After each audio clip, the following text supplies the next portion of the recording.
Is the Loch Ness Monster a Jewish concept? And why would our forefather Jacob kiss Rachel the first moment he meets her? That doesn't sound very gentlemanly, does it? Let's find out on this episode of Jews Did It First.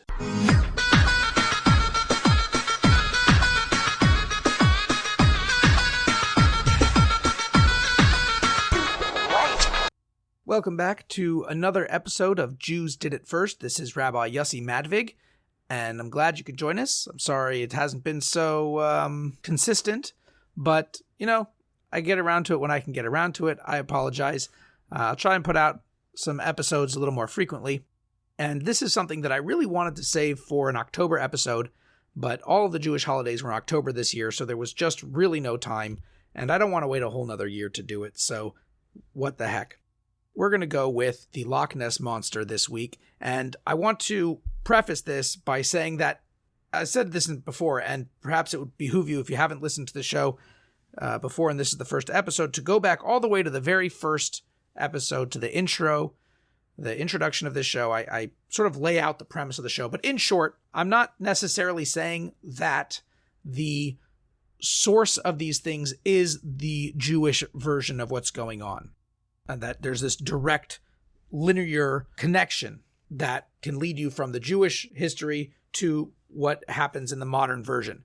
Sometimes there is, actually, that does happen. However, my major goal is really just to show how what we might think of as a modern idea, or even an ancient idea for that matter, still has a prehistory to it. And you find the same idea or a version of that idea in Judaism, whether that be in the Bible itself or in Jewish literature like the Talmud, depending on when the creation or the emergence of that idea becomes apparent. So, with that, I wanted to talk today about the Loch Ness Monster. Now, the Loch Ness Monster is probably the most famous monster of our times. Not too many people these days go around claiming to see vampires or ogres or werewolves. Nessie, on the other hand, has been spotted even as recently as this summer. Now, the Loch Ness Monster is reportedly a type of giant eel or fish that lives in Loch Ness, which is a lake in the Scottish Highlands, and there have been hundreds of sightings over the years, many of which turn out to be hoaxes or are highly questionable, but nevertheless, the myth lives on. So there have been several sightings in modern times. The most known is probably that of a D. Mackenzie in the late 1800s. His account was printed in 1934 after there was interest in the Loch Ness Monster because of a famous blurry photo in 1933 by a man named Hugh Gray.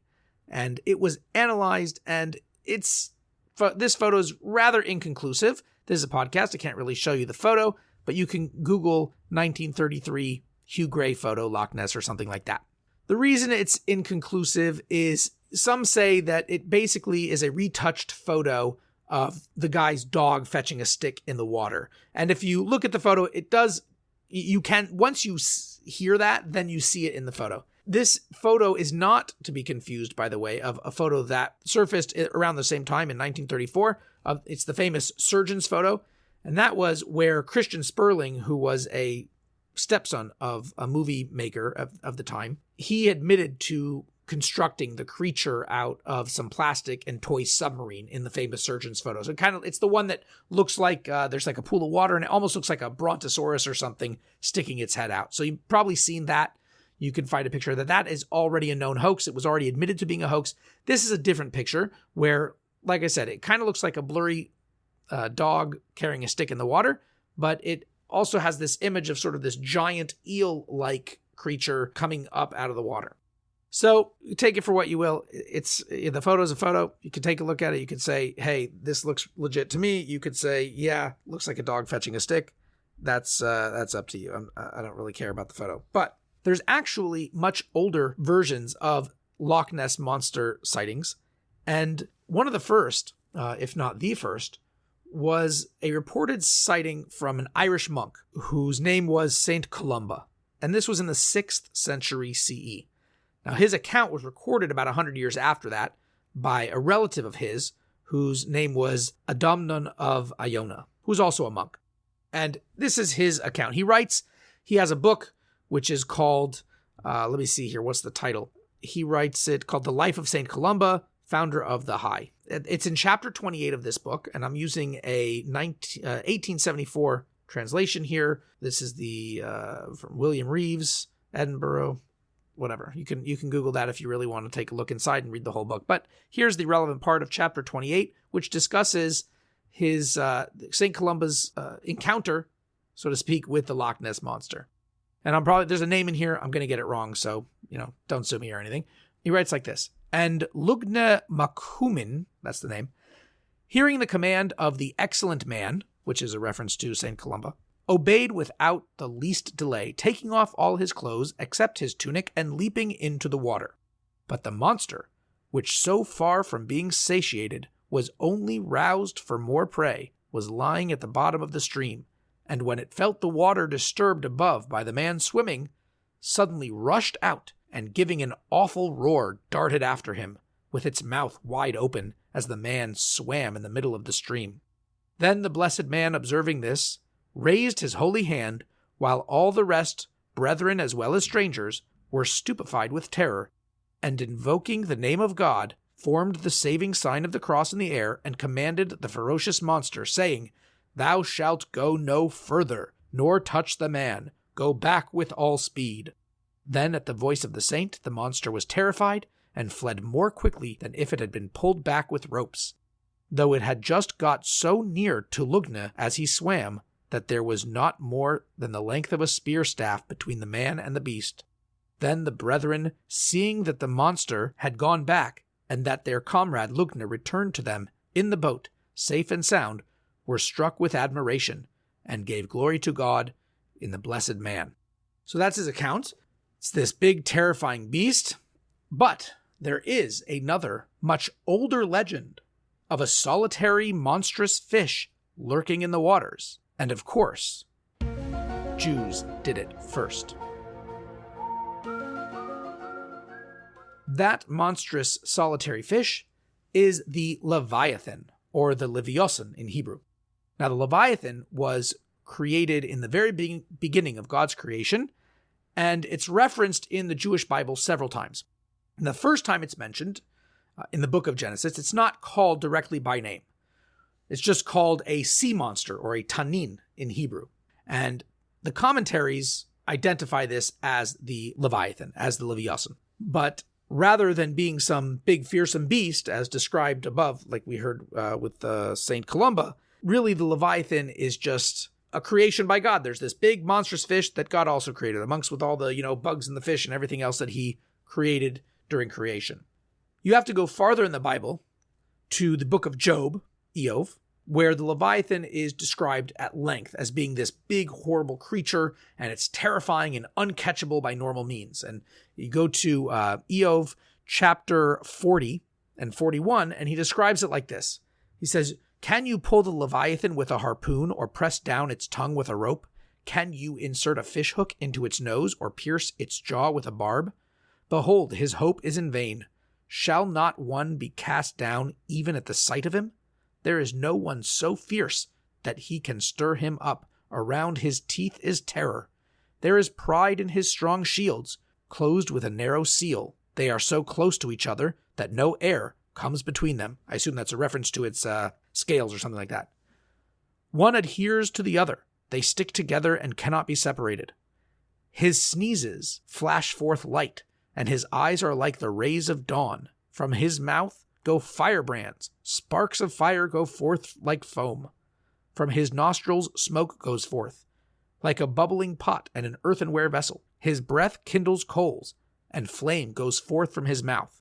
So this is also, interestingly enough, seems to be like a dragon as well. I wonder if this could be the source of where we get our medieval pictures of dragons from, the firing breath and all this kind of stuff.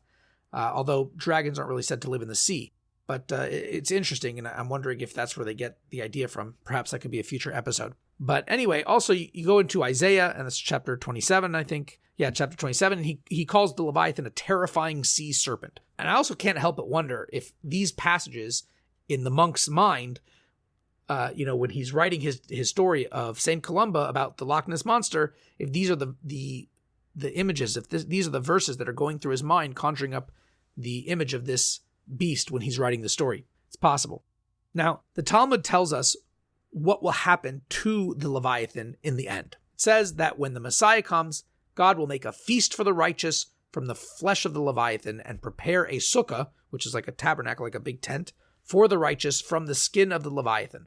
And with the remainder, spread it over the walls of Jerusalem. So it's a pretty big dude, right? Its skin is covering Jerusalem and a giant sukkah for all the righteous people when the Messiah comes. So clearly it's a very large animal. How big is it? Well, the Midrash tells us that the Leviathan eats a whale every day. This is in Pirkei de Rabbi Eliezer, chapter 9. He says it eats a whale every day. And the 4th century sage, Rabbi Safra, described the Leviathan as being able to eat a fish that was 300 parsangs long, which is about 900 miles.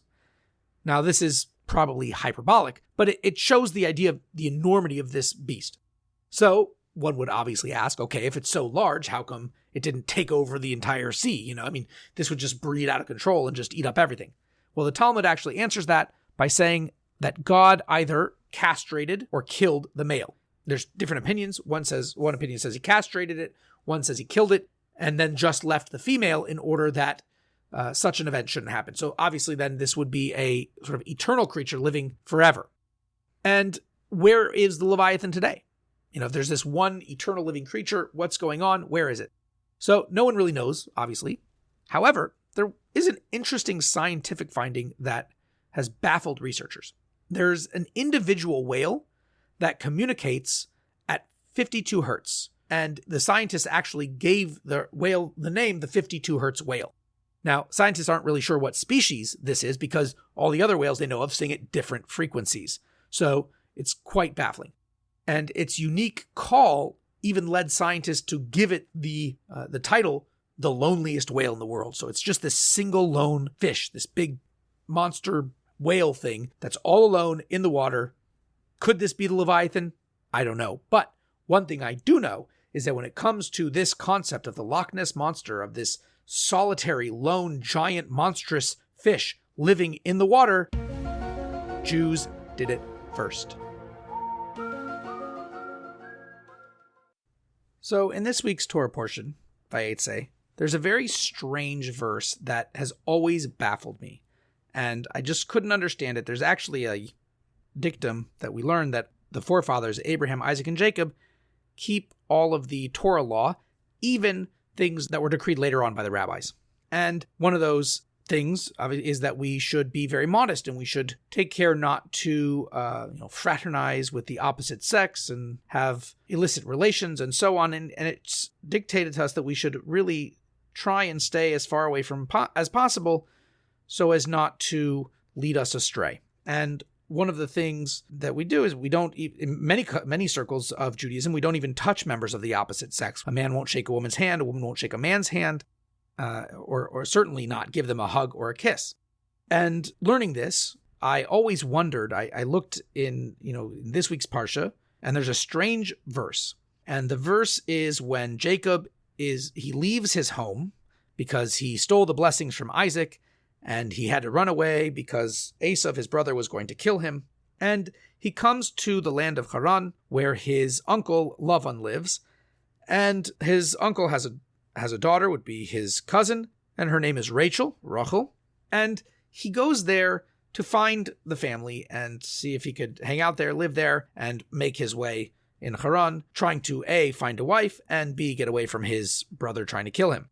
So he goes there and he comes upon this well, and the well has all these shepherds around it, and there's this giant rock there, and they're all waiting for all the shepherds to gather so that they could push off the rock and feed water their sheep. So Jacob comes, and Rachel, is shepherding her father's sheep, which is kind of weird because, I guess it seems to be a man's trade. There's all the rest of them are men, but here comes Rachel. She's a woman. And Jacob sees her and he finds, oh, good, she's Rachel. He learned, who's that? She's Rachel. She's coming. She's the daughter of Lavan, the guy you're looking for. And there she comes. So she comes, and what does he do? It says, Jacob kissed Rachel and lifted up his voice and wept. So what is going on here? I'm like, he's just going to go kissing women randomly? Like, okay, it's the girl that he thinks he might be looking for and wants to marry perhaps, but he doesn't even talk to her. He doesn't say, hey, how's it going? My name's Jacob. Yeah, we're cousins. Your father is my mother's brother. You remember me? Nothing like that. He just, boom, kisses her and starts crying. Just very weird. Like if some guy walked up to you and kissed you and then started crying, it'd just be really, really awkward. And so aside from the awkwardness of the situation, it just seems to be very against what we're taught should be the proper behavior between men and women. And so I always had this question. And then I picked up a little book called Tanya, which is, it's sort of the foundational work of Hasidic philosophy. And there in chapter 45, the Alter Rebbe, who's the founder of the Chabad movement, actually gives a Hasidic explanation, a Kabbalistic explanation of this verse. And I couldn't find, there's no commentaries that really seem to deal with this. So modern people deal with it and whatever, they kind of gloss over it as if it's just like, yeah, okay, it's just this weird thing. And, he had his reasons or whatever. And so it never really satisfied me. But this explanation, basically, I resigned myself to the fact that the only way to properly understand this verse is with the Kabbalistic background. And there are a few sections in Torah that really, if you don't know the Kabbalah behind it, just don't make any sense. There has to be some deeper spiritual mystical level. Otherwise, the plain meaning of the text just doesn't seem to jive with reality or doesn't seem to fit with what should be. So here's how he explains it. I just wanted to share that with you because I just thought it just really, helped me out. And I thought it'd be really cool to share and lay down some Kabbalah on you. So here we go. He says like this. He says, this is the meaning of the verse. And Jacob kissed Rachel and lifted up his voice and wept. Rachel, he says, represents Knesset Yisrael, which is the community of Israel, meaning the fountain of all souls, as explained in Kabbalah. And Jacob, with his supernal attribute of mercy, or rachamim, he is the one who arouses great compassion for her. He arouses great compassion for the souls of Israel. So it says, and he lifted up his voice upwards toward the fountain of higher mercies, called the Father of mercies, and their source. He's lifting up to the source, and he wept to awaken and draw from there the abundant compassion upon the souls of Israel. So he's reaching up higher beyond everything and drawing down that compassion. That's the weeping. He's crying to draw down that compassion from the Avarachamim, this higher supernal source of mercy, and draw it down to the souls, to the Knesset Yisrael, to Rachel. That will raise them from their exile and unite them with the Yichud Elyon, which is higher unity of the light of the blessed Ein Sof, the eternal godliness, the infinite godliness, on the level of, here it is, on the level of kisses, nashikin, which is the attachment of spirit with spirit. Like it says, let him kiss me with the kisses of the mouth, which means the union of the word of man with the word of God, which is namely halacha, what God wants, God's will and wisdom in the world, the halacha, the Jewish way, the Torah, and its commandments. So he continues, so too are coupled thought with thought, act with act. The latter, the act, referring to the active observance of the commandments, and in particular, the act of charity and loving kindness. For kindness is the divine right arm, it says in Kabbalah, and that is, as it were, an actual embrace. As it's written, and his right arm embraces me. While the occupation in Torah by word of mouth and concentration constitute actual kisses. It's considered kisses. So when you're learning and concentrating on Torah, it's a level of kisses. And in this way, a person is able, he concludes that in this way, a person is able to attain the distinction of Ahava Rabbah, great love, in the consciousness of his heart, as it is written of Jacob, who redeemed Abraham, which he explains elsewhere as this concept of, arousing kindness and so on. So that is the sort of Kabbalistic interpretation. I know it's a little bit confusing, a little complicated. It sort of deals with a lot of terms that when you're familiar with Hasidic philosophy and Kabbalah, it can be very, if you don't know them, it's a little weird. But I would strongly suggest taking a look, just Google Tanya, spelled just like the name, chapter 45, and find some commentaries online and take a deeper look at it. It just really was like, wow, it's just this, there's this Kabbalistic explanation which actually makes it make sense. And this, you might say, well, that's stupid. It should make sense, physically also. Okay, the Torah should make sense physically. I agree. However, there's two ways to look at the Torah. One way is to say that the Torah speaks of actual physical things that happened, and also as sort of a secondary idea, it reflects what's going on spiritually. Well, there's another way to look at it, which is the Hasidic approach, and that is that the Torah speaks primarily about spiritual things. It speaks about what's going on in the spiritual worlds and the esoteric levels of consciousness, and only as a secondary attribute is it speaking about the physical things that happen. So it speaks about what's above and only hints to what's going on below, instead of speaking about what's going on below, hinting about what's going on above. And that is a more pure Hasidic approach to reading the Torah.